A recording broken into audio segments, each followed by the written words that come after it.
This conference will now be recorded. Okay, we're being recorded, so everybody on your best behavior. Okay, the Rambam here gives us the principles, really principles of Judaism. This is Rambam, Mishnah Torah, the Hilchot Teshuvah, the laws of repentance, Perek Hey, chapter 5. And he writes, Reshut l'chol adam netuna. Everybody has their free will. Literally, Reshut has their permission. Im ratzala tot atzmo l'derech tova, v'liyot tzadik, hareshut biyado. You want to guide yourself towards the right direction, a good path, and become a tzaddik or tzaddiket, male or female, hareshut biyado. That's your prerogative. V'im ratzala tot atzmo l'derech ra'ah. You want to choose to do evil, v'liyot rasha, to be a wicked individual, hareshut biyado. The choice is yours. And that's what the pasuk says, Hein ha'adam haya kechad mimenu ladat tov v'ra. Humankind has become like one of us, lada'at, to know or to connect to either tov, good, or ra, or bad. Klomer hein min zeh shel adam. This species of humankind is yachid ba'olam, is unique in the world. We have the animal kingdom. Human beings are not simply more sophisticated animals. We are a completely different creation. The ein min sheni domelo b'zeh inyan. There is no other species like this. Shehu me'atzma b'dat machshado yodea tov v'ara, that he knows what's good, knows what's bad, and does kol mashu chafetz, does whatever he chooses. Ve'ein mi sheyakev v'yado, and there is nothing holding a person back milasot tov ara, to do the good or bad. The kaven shekenu, and since that is the case, what does it say afterwards in the Garden of Eden? Pen yishlach yado. Now that he's eaten from the Eitz Hadat, the tree of knowledge of good and evil, what might he do now? Send forth his hand and take from the eight, which tree? The Eitz HaChayim, the tree of life. And that would be a catastrophe. Why would that be a catastrophe? As the Nefesh HaChaim explains so beautifully, that would be a catastrophe. Because the whole purpose of our creation is to be able to unite with God. Before we ate from the Eitz Hadat, in that Garden of Eden, Gan Eden state, we could have connected to God. But once we ate from the Eitz Hadat Tov Ra, now in order to connect to God, we will need to first die and then be reconstructed, rebuilt, so to speak, and connect to God. So the greatest calamity would have been to eat from the Eitz HaChaim, to live eternally in that ruined, imperfected state, and never be able to connect God fully. Okay? Therefore, but we see from the wording there that the issue is we can then send forth our hand.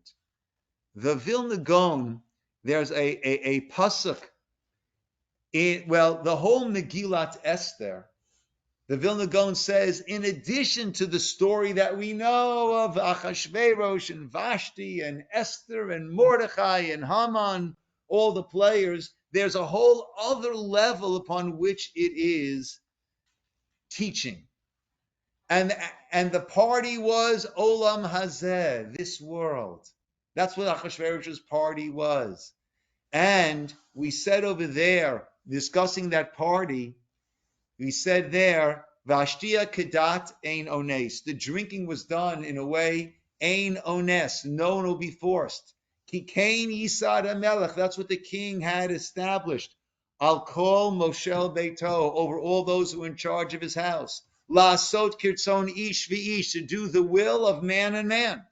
to do every person's will. No one should be forced at this party. And the Vilna Gaon says that's a reference to this world. In this world, no one is forced. The Gemara says, who's the Ish and Ish? Who's the man and man? Well, in the Megillah, we find who's called an Ish? Ish Yehudi, Hayab Shoshana Bira, Shema Mordechai ben Yavin Shemi, ben Ki Ish Yemini. Mordechai is called an Ish. Who else is called an Ish? Sorry? No, in the Megillah. Haman, Ish, Tsar V'oyev, Haman Arazeh. So therefore the Gemara says, to do the will of who? Of Mordechai and Haman. On the simple level, it's hard to understand. Unless we say Mordechai and Haman were two advisors, and they were in charge of the party, and therefore they were instructed, everyone should do as they will. But according to Vilna Gaon's deeper understanding, this is a story about life, about humankind. And God commands the angels who are in charge of the house to do the will of Ish and Ish. Meaning what? Meaning, you want to become a Mordechai? Become a Mordechai. You want to become a Haman? Become a Haman. The choice is each and every one of ours. The Rambam continues, Halacha 2, Baruch atah Adonai Eloheinu melech haolam shehakol niyah bidbaro. Al yavor b'machshavtecha, don't even allow to enter your mind. Davar zeh, this matter, she'omrim tipshei umos ha'olam, that the foolish amongst the nation of the world say, v'rav kol Yisroel, and also many of the unsophisticated members of Israel, don't even think to say Sha'Kodesh Baruch Hu gozer l'adam mitchila priyato, that God decrees on a person from the start of creation, liot tzaddik or rasha. God decrees if a person will become a tzaddik or a rasha. Ein adavar kain. That's not how it is. El kol adam ra'oi liot tzaddik Moshe Rabbeinu. Every person is able to become a tzaddik like Moshe, or rasha ki Yeravam, or a rasha like Yeravam. Who was Yeravam, my friends? Tell me about Yeravam. He was a bad king. At what point in our history was he the bad king? After Solomon, there was a split. Good. After we had a united kingdom with David, King David, with his son Shlomo, King Solomon. Solomon died, his son Rechavam took over. The people approached Rechavam and said, listen, your father was Shlomo Melech, a world personality. The taxes were so high to support this very lavish kingdom, fair enough, but we got to tone it down a little bit now. You're great, but you're no Shlomo, you're no Solomon. He said, give me 3 days to decide. He asked his advisors. The elder advisors said, bow to the needs of the people, they'll be your loyal subjects. His buddies, his friends, advisors said, you got to show them who's boss. He comes back 3 days later and he says to them, my pinky is thicker than my father Shlomo's thigh. If you thought he had a kingdom, just you wait and see what I had in store. And the people said, you know what? We're not going to wait and see. We're out of here. And 10 tribes split off. And that's when the kingdom split between the kingdom of Judah, Yehudah, led by the descendant from David, Rechavam, and then the most worthy to be the king of that new kingdom of Yisroel was a tzaddik by the name of Yeravam ben Nevat. He was the one who was chosen. He was the most worthy to be the leader.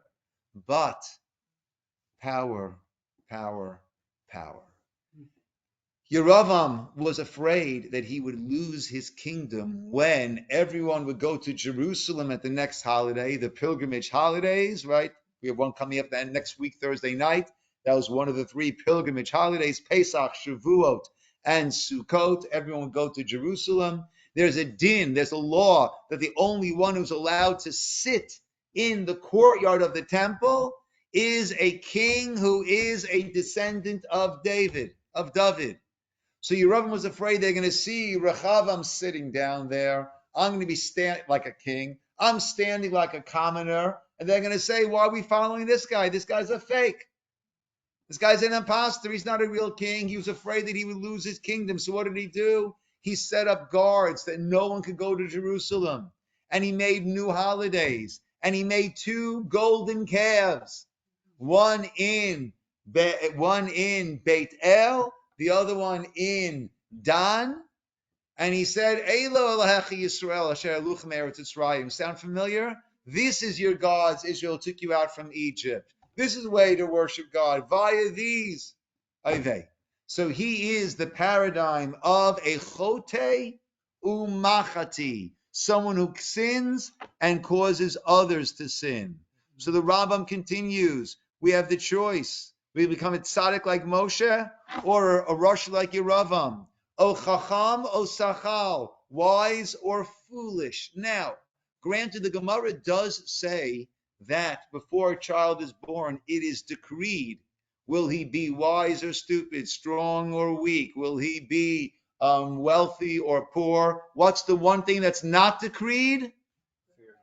Fear of Hashem. Tzaddik or Rasha, righteous or not. So we have to say when the Rambam, who of course knew that Gemara, when he says wise or stupid, it must mean, or simple, it must mean within the parameters of the acumen that a person is given, one could be at the extreme intelligent part of that spectrum or the other end of the spectrum. The Ein Lo Mish, Rachaman, compassionate, O Achsari, or cruel, O Kili Oshua, stingy, generous, and so too all the different midot. The Ein Lo Misha Yichpeyu, no one forces. Below Gozer Alav, no one decrees. Below Misha Moshcho, no one pulls him to one direction or the other. Elohu me'atzmo midato. We own that. We on our own, with our decision. Nota, we direct ourselves, le'ezer derech sheyirtzeh, whichever way we choose. We own that.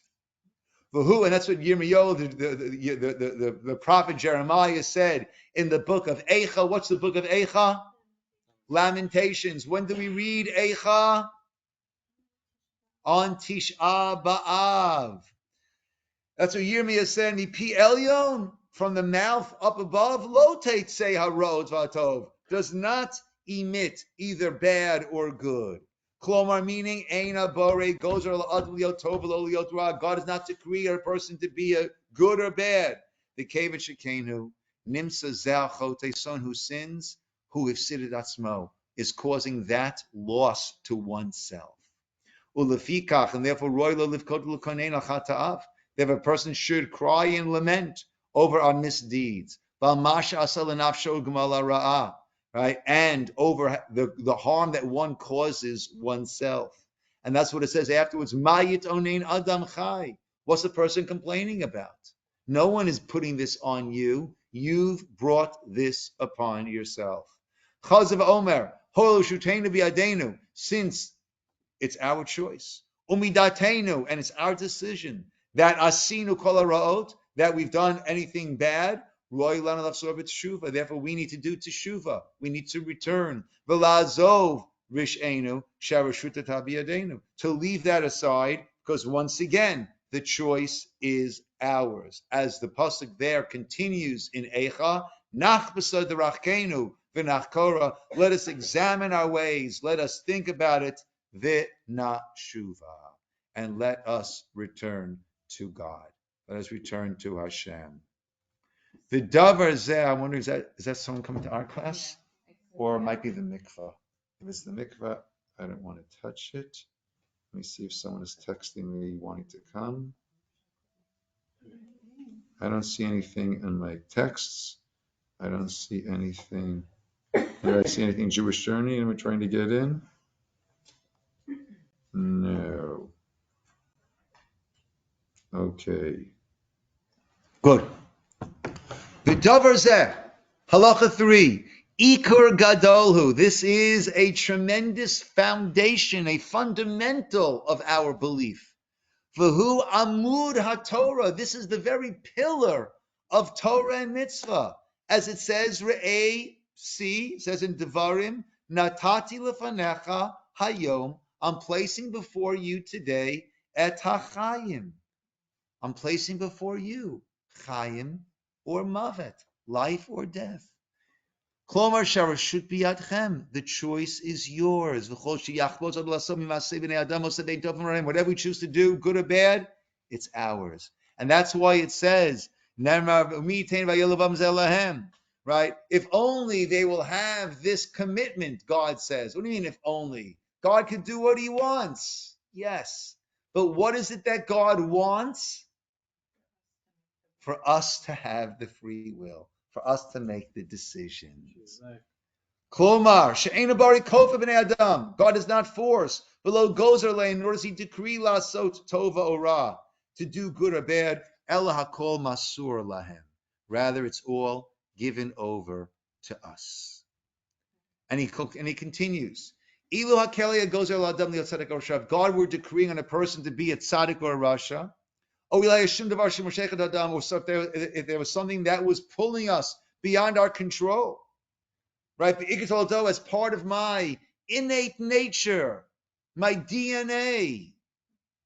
If that was pulling me l'derech min hadrachim, if that's pulling me in one direction, l'madam and to one approach, like the foolish think, how could God command us by the Nevi'im to tell us, aseh kach, do this, v'al ta'aseh kach, and don't do that? How could God tell us that? Now, it's interesting because in our world today, we also have this biological determinism. There are those that say, no, it's all a matter of these, right?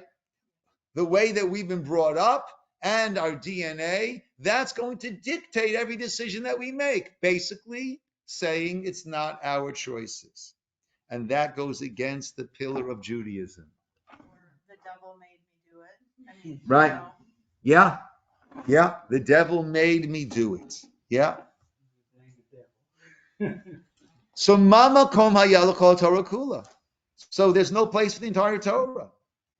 And where is there din or mishpat, judgment, that a person must pay for their evil doings and reward for our good doings? Hashover kol aretz lo yasem mishpat.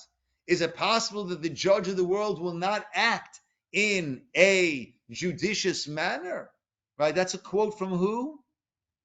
Who said that to God when he was advocating? Avram, when he was advocating for who of all places? Sodom and Gomorrah. Right? How could the judge of the whole land not do justice? So the Rambam is paraphrasing that. If you're telling me that we're born a certain way and we have to act a certain way, then how are you holding me responsible? The Altitma, don't worry and say and wonder and say, how could we do whatever we want? How could we have that control? Is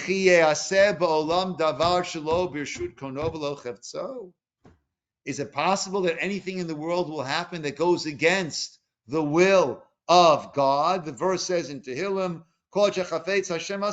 whatever God wants, he does. Heavens and earth. It's all the will of God. So how can you say, the Rambam says, you might challenge me and say, how can you say a person can do things against the will of God? No.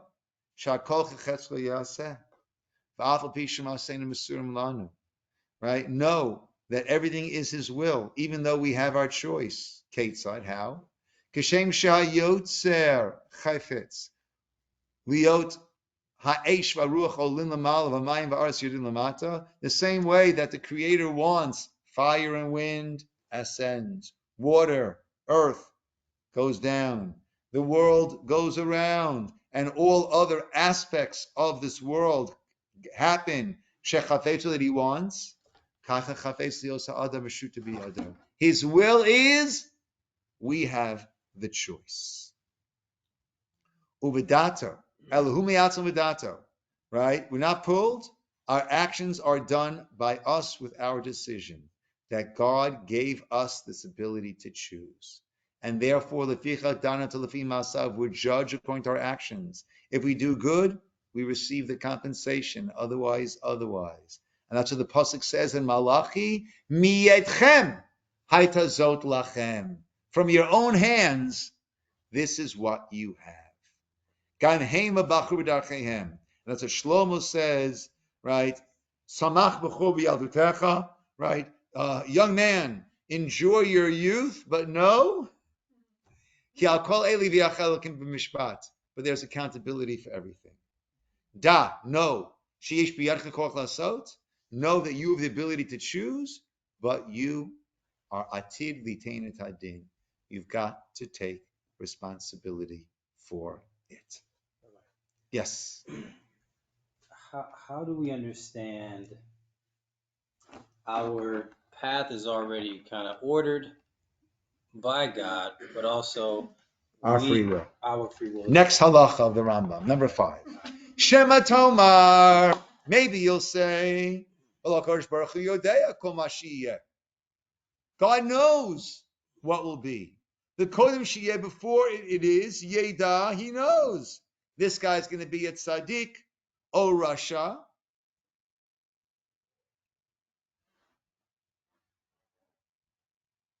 O Lo Yeda. Right? Make up your mind. Does God know or does he not know? Im Yeda, if he knows, Shehu Yetzaddik to become a tzaddik, it's not possible that he won't be a tzaddik.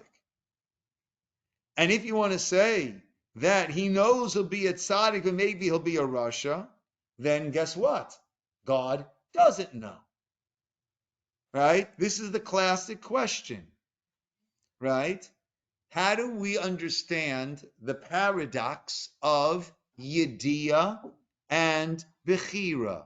Yediah is God's knowledge, and Bechira is our free will. Right? That's the question that the Rambam asks, and the Ravid, one of the commentators, the main commentator on the Rambam, takes him to task for even bringing up this question. We'll soon see why. What does the Rambam say? Da, no. Shetchuvat she'elazu.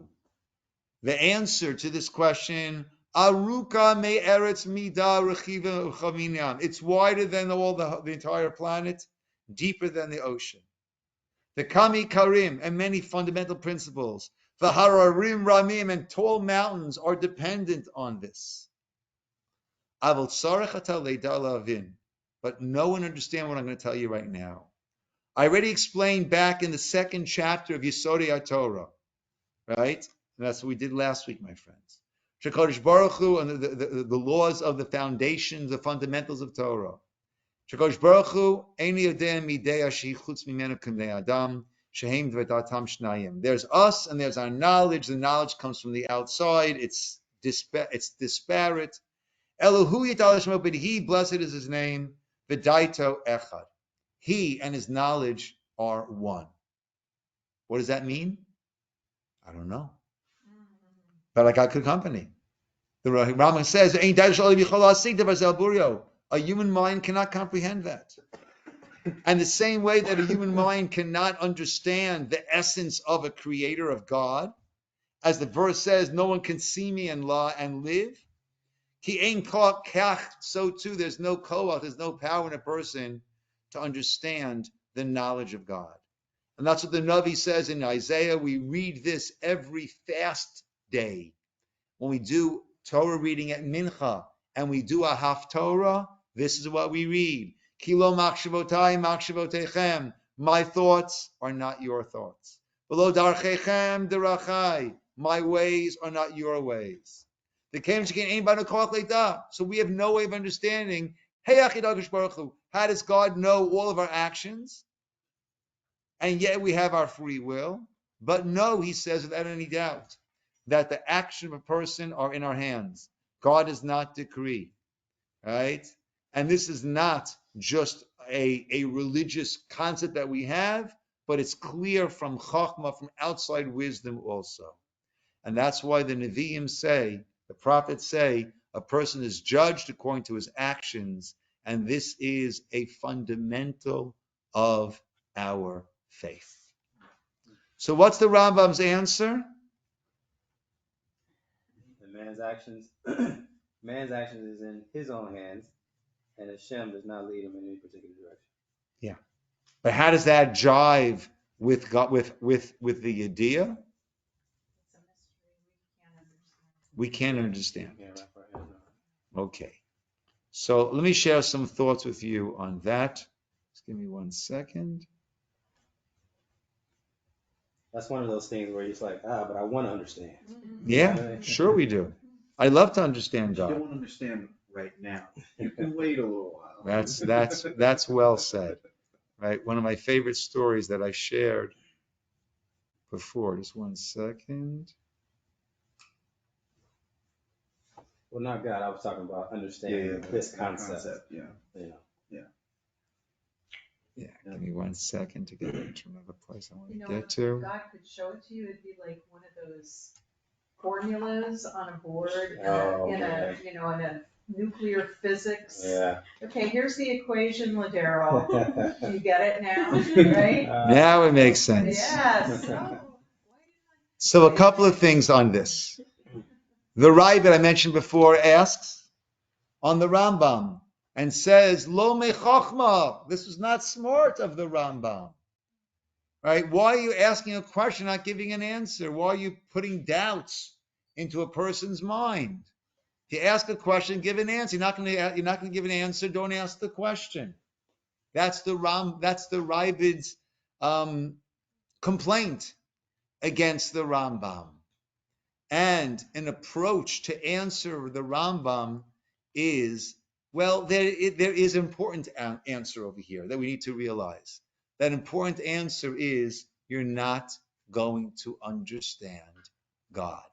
And had the Rambam not asked the question, then a person along would have come Ciner in the year, probably when I was a teenager, and said, oh, I got a great question. It must be this slugs up, as we say in yeshiva. This completely overturns Judaism. And I'll tell you something. Had the Rambam thought of this, he too would have dropped everything lock, stock, and barrel. So the Rambam wrote the question and doesn't give an answer and lets us know that I had the question. I don't have an answer that I can explain to you. Besides explaining that we can't fathom God. But let me share with you some understandings that have been shared with me that maybe can help a little bit. Okay. First of all, let's understand God is not bound by time. Can we wrap our heads around that? Absolutely not. We are so ensconced within the realm of time. So to even imagine something not being bound by time, we cannot do. But the way Rav Dessler gives an example. He gives a little visual of this.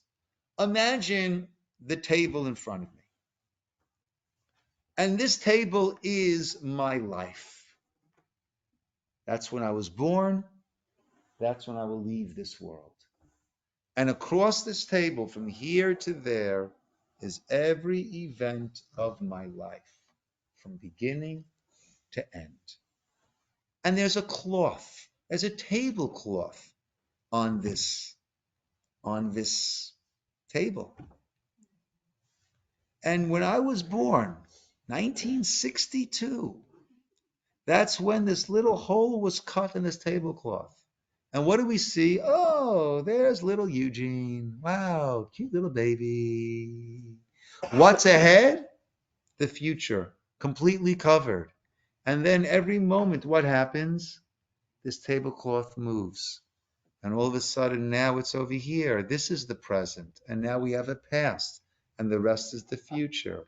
And this tablecloth is constantly moving, constantly moving, constantly moving. And now I'm 20, 30, 40, 60, 80. And that's what was revealed. Everything behind, the past. Everything up ahead, the future. Let's say someone can lift the tablecloth. The tablecloth is the cloak of time. Someone who could see under the tablecloth.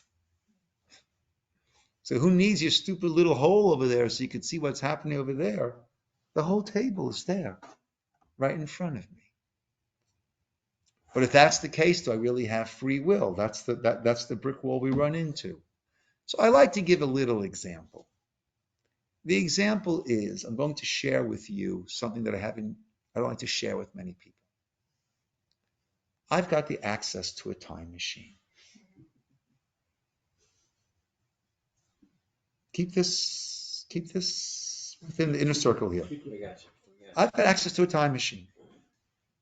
I was here. And then I zoomed back. And now I'm here, not in my time machine.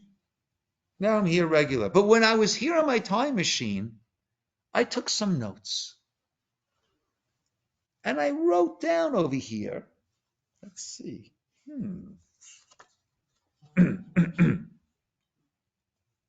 Victor will be sitting to my left wearing a denim button-down shirt.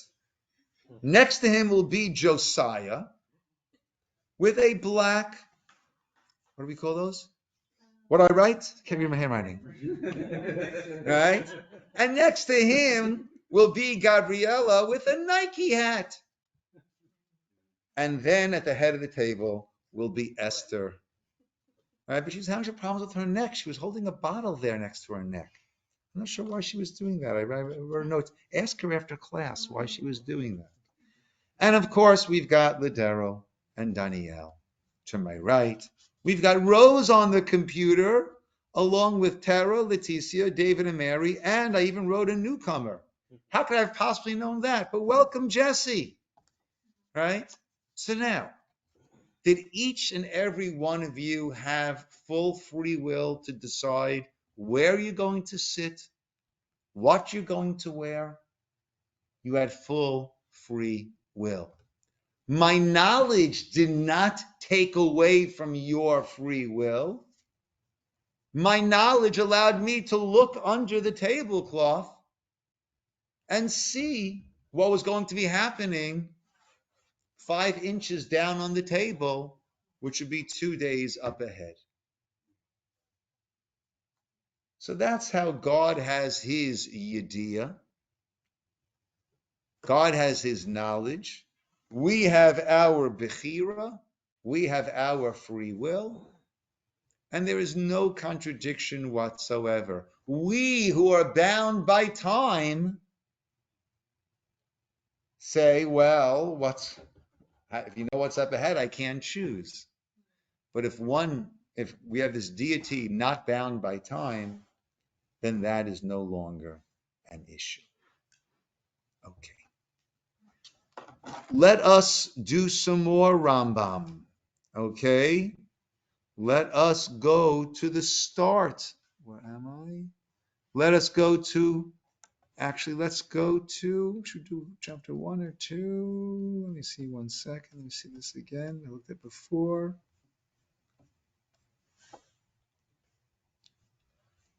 Let's go to chapter 2. Okay, so those who have the link that I sent before, you got to scroll up a bit.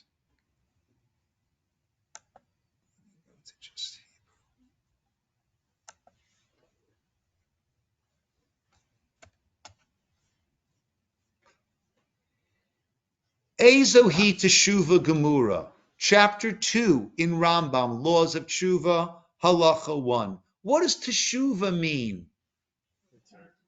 Good. There's this, repentance is not a Jewish word. Teshuva means return, right? Returning to who we really are, who we really want to be, who we are really meant to be, but we get distracted and we act stupid. Right? The Gemara says, "Ein adam chote ela im kain nichnas bo ruach shtut." When we sin, what happened? A spirit of foolishness has entered into us. Not the devil made me do it. Rav Noach Weinberg, the legendary founder of Eshar Torah, would say it's temporary insanity. Why? Because we know, we're believers, we know what we're supposed to be doing, but we decide to put all that on hold and do something that we know we shouldn't be doing. Temporary insanity. So what must we do? We must return to our senses. So the Rambam, chapter 2, halacha 1, Ezi tshuva gemur, what is the complete return?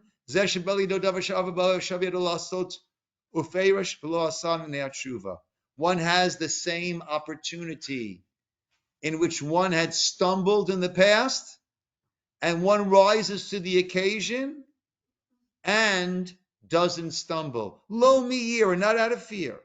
Below me kishlon koach, not out of a lack of strength or ability, but because one wants to do that which is right. That we explained, right? There are many approaches to why Joseph put his brothers through what he put them through when they came down to Egypt to buy food, until he revealed his true identity to them. One of the approaches is he served them on a silver platter the perfect teshuvah opportunity.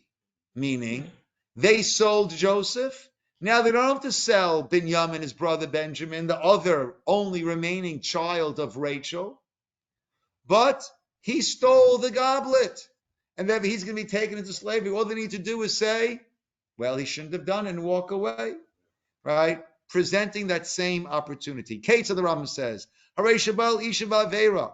Right? A person had a forbidden, intimate alliance. And after some time, Nityach, the two of them are alone together. And he has the same love. And he has the same physical ability. And the same situation. Uparash lo avar. And a person steps back and does not repeat the sin, that is a Baal Teshuvah Gemur. That's a complete Baal Teshuvah. Like King Solomon said in Kohelet, remember your Creator when?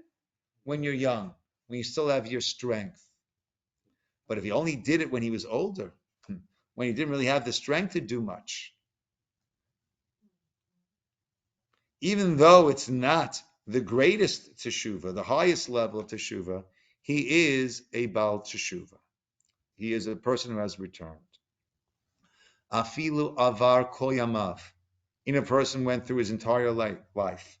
The asa teshuvah b'yom mitato, and he did teshuvah on the day of his death. Umeit b'tshuvato, and he did a real teshuvah. His sins are forgiven. As it says again in Tehelet, before the sun has darkened and the light, right? The sun and the light have darkened, and the moon and the stars, right? Which is the day of death. You have until that point to do it. And a person does complete teshuvah then, right? He is forgiven. But let's not wait. Right? That's where the pasuk elsewhere says, "B'chol eit yu begadecha levanim." Your clothing always needs to be white, right? And the Chavetz Chaim, or we give a mashal, we give a parable that the king sent out a message, right? Everyone to the palace for a banquet. Everyone being there within 10 minutes. Those who knew the king might be summoning a banquet, and therefore they always were wearing their Shabbat finest. They walk into the banquet dressed appropriately. Those who said, I'll have time, there was no time. And they entered there with their garments all dirtied. And the parable, of course, is pretty obvious, right? One never knows. What is the teshuvah? That a person leaves the sin behind and decides not to do it again. He regrets having done it. And Ya'id alav yodea ta'alumot. And the one who knows all secrets can testify about him, he will not return to this. So does that mean if we ever did teshuvah, but then we repeated a mistake, that it wasn't a teshuvah?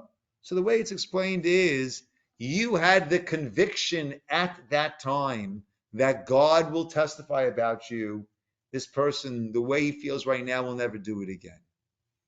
Sometimes we might do it again. It doesn't necessarily take away from that teshuvah. But anyone who confesses verbally, but hasn't decided to really stop doing it, it's like a person immersing in a mikvah while holding on to the sheretz. The sheretz is one of those rodents that makes a person tameh. So if you have got that when you're in the mikvah, it's not going to work. Okay? We're going to go to halacha number 6. Even though teshuvah and tzedakah are always good, during the 10 days between Rosh Hashanah and Yom Kippur, that is the time that is designated for that. That's for an individual, but a tzibur, but a congregation, whenever we do it. Yom Kippur is the time, number 7, of tshuva for all, for the individual and for the rabbin and for the multitude, right? And that's why the Yom Kippur service is filled with the vidui that we say, the confession that but it's not meant to be lip service, right? And throughout Yom Kippur, we do that. Okay, let's go to number 9. Eina teshuva l'om Yom Kippurim, but neither teshuva nor Yom Kippur will atone for averot. They only atone, for averot, for transgressions between us and God. You ate something that was prohibited, right? Or were involved in a forbidden sexual alliance, right? When the other person was willing and the other person was not a married woman, in which case, right, she becomes, right, prohibited to her husband. Aval averot, but any averot, shebein adam lechavero, anything between a person and another person, you hurt somebody, you cursed somebody, you stole from somebody, eino nimchalo la'olam. You're not going to be forgiven forever. There's no forgiveness until you compensate the person what you owe him, v'yiratzehu, and you ask that person and you appease that person. You gain forgiveness. And even though you return the money, you've got to appease the person and ask him to forgive you. And if you only hurt somebody with words, no monetary loss, you've got to appease him. Ad sheyimcholo, until the person will forgive you. Right? He doesn't want to forgive, keep trying. Right? A second time, a third time. He doesn't want to forgive at that point. You've done 3 separate, sincere apologies. Hu achote. Now it's on him. Now he is acting in a sinful way, right, for not forgiving. Number 10, a person cannot be cruel, stubborn, and not be willing to forgive. We should be easily appeased and very hard to get us angry. That's the way we're supposed to be. Right? And when a person asks forgiveness, to forgive with a full heart. Even if he sinned and caused a lot of problems for you, do not harbor animosity. Do not take revenge. That is the way that we're supposed to be. Now, a couple of things over here.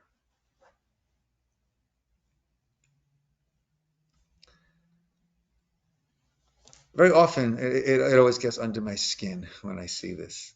Right? There'll be someone who did a horrific act, murdered people, and you see a group of people, we forgive you. Who the heck are you? God can't forgive unless the people that you've harmed forgive. We forgive you. It's not for you. Right? It's not the societal forgiveness. We need to seek that forgiveness. And it can't be something that we give. Just one last point on this, though.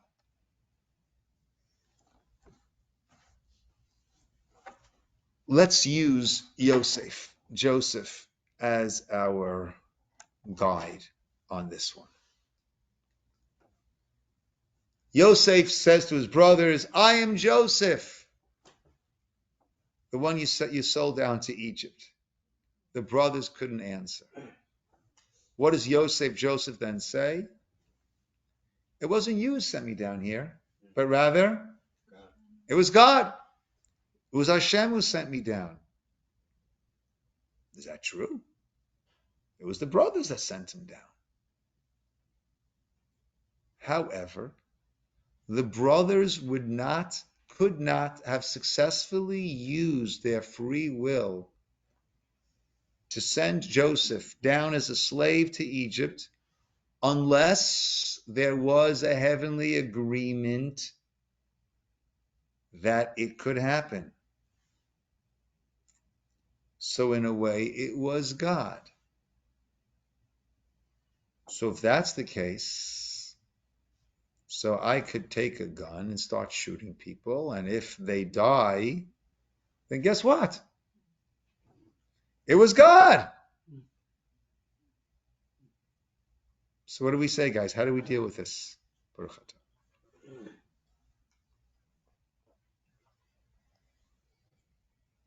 the people die, then it was their appointed time. Okay, so why am I responsible? I am God sent. That's what every serial killer says. I'm God sent. It was their will. It was their will to do the act. Okay. And when a person has a strong enough desire, Hashem kind of gives that person over to those desires. As long as it can fit into the master plan, Sure. right? If it's not part of if the person is not supposed to die, the gun is going to jam. Okay, this gets complicated, right? So what Yosef is saying is as follows: if I was sent down here, this is part of God's master plan. Does that exonerate you? No. But that's not between me and you. That's between you and God. That's the mitzvah of lo tikom, don't take revenge. Lo titor, don't harbor the animosity. Because the pain, whatever you endured, it was not because of that person. That person chose to be the messenger. It was a poor choice. But it's not that person caused me the pain. For whatever reason I needed to endure this pain, they chose to do it. That's between them and God. And that's what Yosef said to his brothers. But the guy with the gun, it was their time. Let me ask you another question. We said everyone has free will. So you telling me that the 8 people that got shot up in the McDonald's, had that guy at the last minute said, I'm not doing this, would they all have simultaneously choked on their Big Macs? Because for some reason, we hear about mass killings, we never hear about mass chokings on Big Macs. So we're back to our problem again then. So they have free will, don't have free will. Their free will dictates, doesn't dictate. So actually, the paradox of the Rambam is what answers this problem. Meaning, God has his yediyah, God has his knowledge, yet I have or let's say this person who shot up the McDonald's has his bechira. So God ultimately knew if this person was going to decide to walk away or not. If God knows the person's not going to choose against doing it, not going to walk away, but is going to actually go there and shoot up, then God will make sure who will be there and who won't be there, who will decide to go to In-N-Out Burger instead? And who will decide to go to McDonald's at exactly that time? All those whose time had come. So it's not that he's going to choose not to, and if he chooses not to, God knows he's going to choose not to. They're not going to be there. They'll be wherever they're going to be to meet their demise. People are dying every second. People are dying of all ages. Yes, Gabrielle. I was just going to connect it to something you taught in another class about anger and idolatry, that anger is equated to idolatry in the Gemara, because they both have to do with not accepting Hashem as king and like accepting his will. Yeah, along the same lines. Yeah. Okay, my friends, good seeing you. Jesse, nice meeting you. Okay, and good. We'll pick up next week. Next week, we're going to the earlier time. Okay, the vast majority of the votes, right, was for the earlier time. So next week, it'll be 6:30. We could keep making it later as Mincha gets later, but only get as late as 6:45 because the latest Mincha gets is 7:45. Next week we'll have regular class. The week after that I am away, actually going in for Jeremy and Ilana's wedding in New York. Jeremy Hamburg, Ilana Frank. They come here on Shabbos very often. So I will not be here the Monday after that. Okay. Good night, everybody. Thank you. Good night. Good night. We're going to say goodbye to our. There we go. All right. So chat for a second. Or... Yeah. Yeah, bye.